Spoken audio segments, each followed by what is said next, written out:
Right then guys, welcome to this Plumber Parts video. Sorry. I'm off to a job at the moment where they've got a radiator that's not working. In fact, they started out as customers and now they're very good friends. I'm going around there now, so we're going to have a good look, see what we can do, see if we can get it working.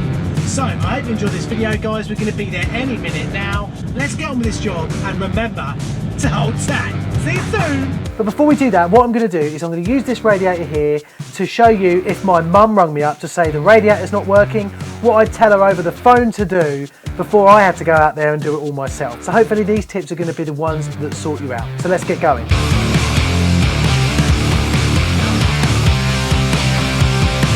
Almost every radiator has a flow and return, and you're going to see that by having two valves at each end. Sometimes you only have one on very special radiators, but they're very, very rare. This radiator here is no different. We've got a thermostatic radiator valve here on the left, and we've got what we call a lock shield on the right. Most radiators will have the flow, that's the hot water coming into the radiator, on the thermostatic radiator valve side. But sometimes you get a thing called a universal radiator valve, and that is denoted by having two arrows pointing either towards each other or away from each other on the side of the valve body, and means that the flow can come in or out at either end of the radiator. Once you've made sure that the heating system is on and all the other radiators are getting nice and hot, apart from this one problem radiator, is we're going to remove the cap, if there is one, from the lock shield, and we're going to make sure that the lock shield is open.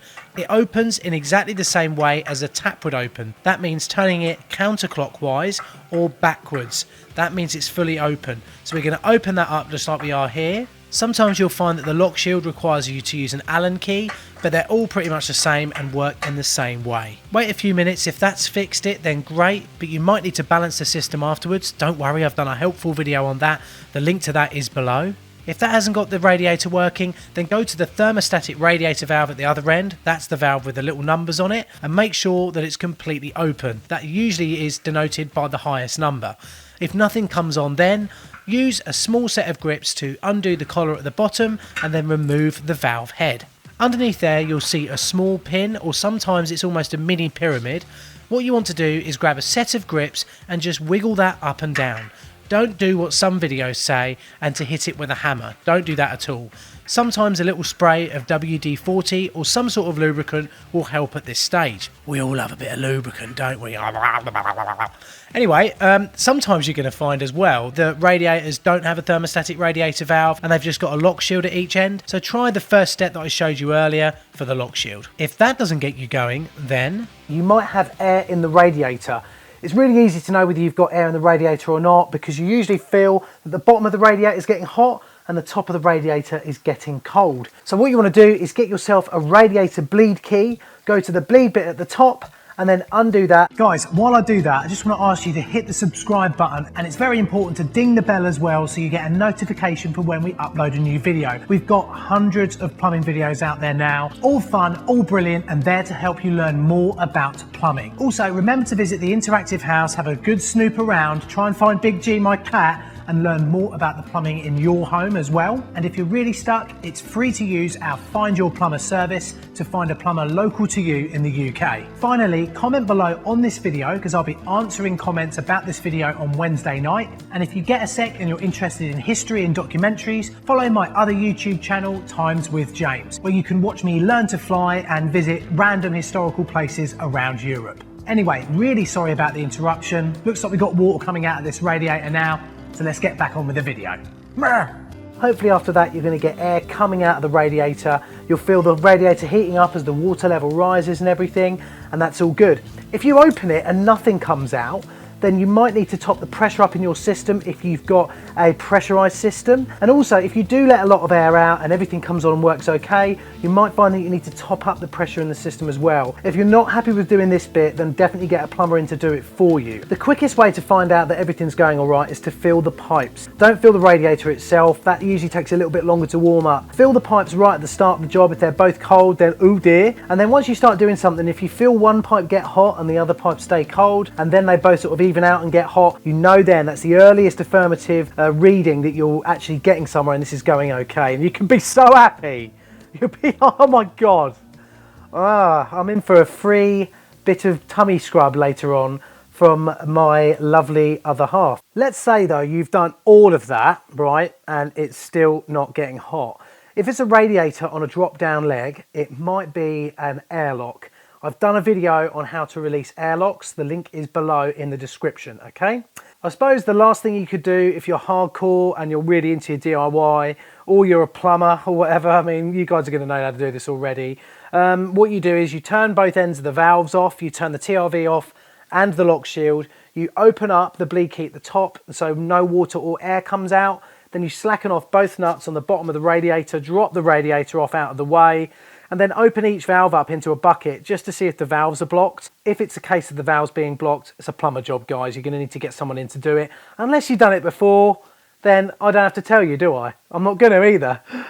So there you go. There are some basic steps there on how to get one radiator working if every other radiator is working. Let's get back to this job that I've been called out to, which have exactly the symptoms. Good morning, Jimmy. Hola, ¿qué tal, señorita? Really well, how are you? What did you just ask me? Bear in mind I'm here to work on the radiators, Kiri.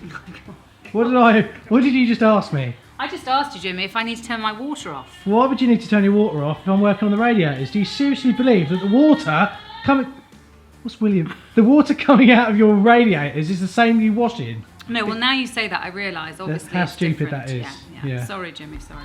So it's our job as plumbers to educate the idiots that we work for. Right, anyway, so let's have a look at this job today. Firstly, what I'm going to do is we're going to... Oh. Barney, what is wrong with you, man? This is the system layout that we're on. So we're out in the sticks at this lovely big house here. They've probably got something like 20 radiators on an S-plan system that's divided out between the floor, the top floor, some underfloor heating and also the hot water tank. The problem room that we've got is upstairs. We've got a load of radiators and they're all being fed from a standard flow, and then they all go back on a standard return back to the boiler, and they are distributed out by the S-plan valve that comes on and off there. What is the symptom of the problem? Oh, the radiator in the bathroom hasn't been working for a couple of years, just totally cold. Yeah, a couple of years, bearing in mind that I've probably been around here for a few parties since then. Seem to remember... Yeah, he's defending me, see?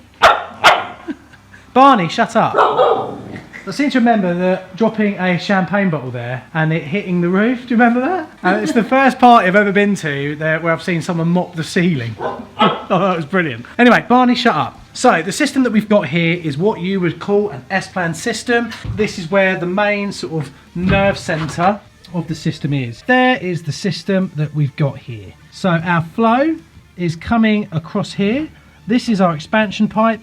This is our feed pipe, okay? And then, as you can see, we've got our standard S-plan where we've got an upstairs 2-port valve, a 2-port valve going to the tank that you guys may have watched me fit in the past as well. And also we've got a 2-port valve just down there as well, going off. Oh God, I've got a bit of a burp going on. Going off to the downstairs toilet, going off to the downstairs radiators. Hey, William. William used to think I was cool, but then I thrashed him at FIFA over Christmas, didn't I, William? And now you won't talk to me anymore. But I'm being wolf today. Okay, all right. Well, if I get this done in time before you go to the cinema, we'll have a quick game of FIFA before I go to the next job. Deal? Simple, there we go. The radiator that we've got a problem with is the radiator in the middle of the house. So, the first thing that springs to mind is this. Is it a common problem with all the radiators? No. Okay, so it's a problem for just this radiator. So what are we going to call this video? How to get one radiator working, I think. That's probably a good one. Revisited. Shall we blur William's face out? We don't want Operation U-Tree coming after us, do we? I think William would quite like to be in this, wouldn't you? Yeah. Right, Barney, leave me alone. I never want to see you again for the rest of this job. Barney keeps nipping me. He's got teeth like needles. V12 boots. I'll leave these in the Amazon link below. But why are they so good? Because they're slip on, slip off.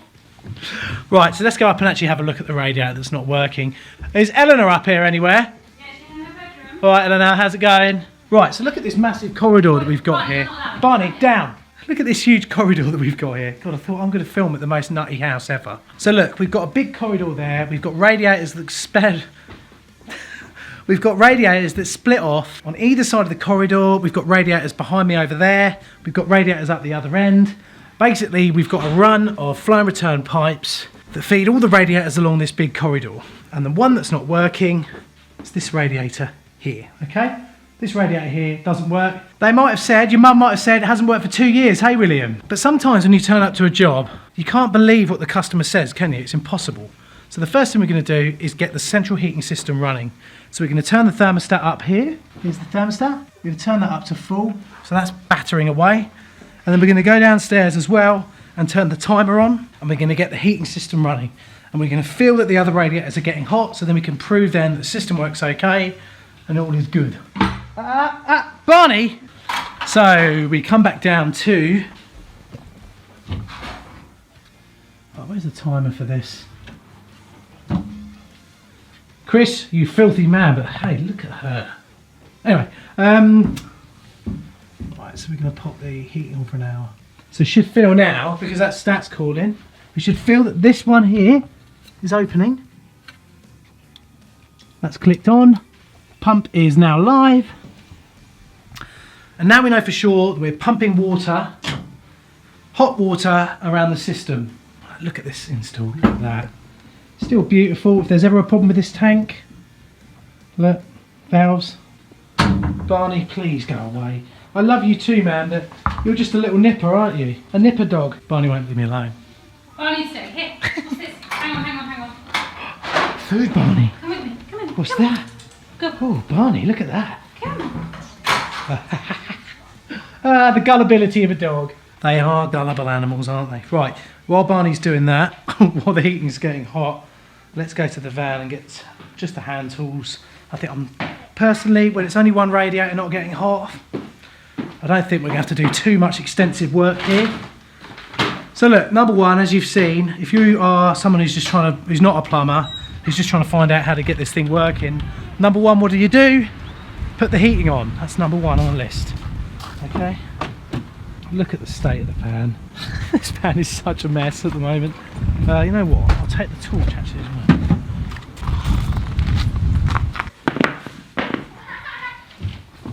V12s for sale in my shop. Stop fighting, you two. Right, so here we are. So then, you've come to your radiator. I've felt all the other radiators on the system now. It's about 20 minutes later, and they're all getting lovely and warm. This one isn't, so we've definitely got a common problem. Now, I'm feeling just the bottom valves here, just to see if there's any warmth getting up to the valve, seeing if there's a trickle of warmth getting through, and there doesn't appear to be any. The next thing I'd usually do is just make sure that the TRV pin is not stuck closed. And this is how you wiggle the pin. Just wiggle it with a set of grips. Don't hit it with a hammer. There's some channels that tell you to do that.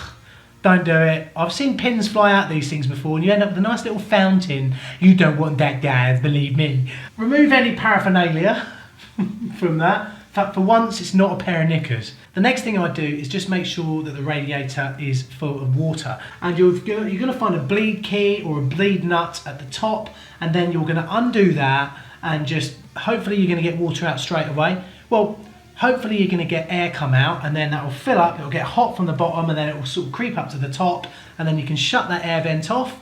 If you've got a pressurised system or a combi boiler, you might find that you need to go back to the boiler or the filling loop and then just top the pressure up in the system. And if you find that you keep getting air in your radiators, it's probably best then that you call a plumber really to come in and have a look at that, because you might need treatment in the system, or you might have a pump that's overrunning, or you might have some suction down the expansion pipe if you've got an open vented system, stuff like that. There's loads of little reasons you can get air in, air ingress. Anyway, so boggy roll. Right, so I'm hoping we get no water out, to be totally honest with you. We're not getting a lot. Not a lot at all, actually. Let's see what we get. It's going to be one of the ones that just starts flying. Oh, nothing. No water. No water, no air. What does that tell you? Tells me there's a problem with these valves here. Right, so let's have a look at these valves. Right, so let's have a look at the type of valve we've got. Right then, so I had a look at the valves that we've got here. Basically, we've got a lock shield on either side, which is really common actually for the radiator that's in a bathroom, because we often use the radiator in the bathroom as what we call a heat sink. So it's a radiator that doesn't come on or off with the TRVs and allows the boiler to dissipate some heat, keeping everything reasonably safe during the operation of the heating system. These particular valves here are very similar to the type of valve that you're going to get on a cold tap on a basin. You twiddle on and twiddle off a lot. Now what's happened here, I found, was that they've been turned off so hard that they'd actually come off the end of their spindle. So it took me just a few minutes to reset them, open them up and then balance them back. So that means winding them back so they don't nick all the flow, and basically they came on straight away. So it was actually a really simple fix. So we found there that basically the valve there was stuck in the shut position. We did a little bit of a wiggle round. I'm going to tell the customer and say, guys, leave this thing alone please, and then hopefully they will, even though William is pretty prone to playing with stuff like this. The thing is, I don't actually like these valves. I don't think they're very easy to balance. I think you get a much better balance with a proper lock shield. You can hear it wisping, and you can get, it's just, you can't get as tight a control over a radiator when you're balancing the system out than you do with these. They're just not as good. I don't think they look very nice. I just don't like them. I hate them. But there you go, that's it. I mean, the system's working okay now. It's nice to come and do a job that's nice and quick. Sorts out the rest of your life a little bit as well. Winning the week, that's what I call it, winning the week. So there you go, guys, another happy customer. Hopefully I'll be invited back for Christmas drinks or maybe a summer barbecue. That'd be lovely, guys. I've actually done this job specifically for George. Oh yeah, look at you. You happy boy? Meow, he says, meow. I hope this video has helped you out, guys. Please hit the subscribe button. Please comment below as to what you thought about this video. Remember, I'll be answering your comments in the midweek video after this, a new feature that I'll be doing. So please also check out Times with James, subscribe, all that sort of stuff, and also check out our very latest video. Hope you have a great week, guys, and I'll see you soon. Hold tight.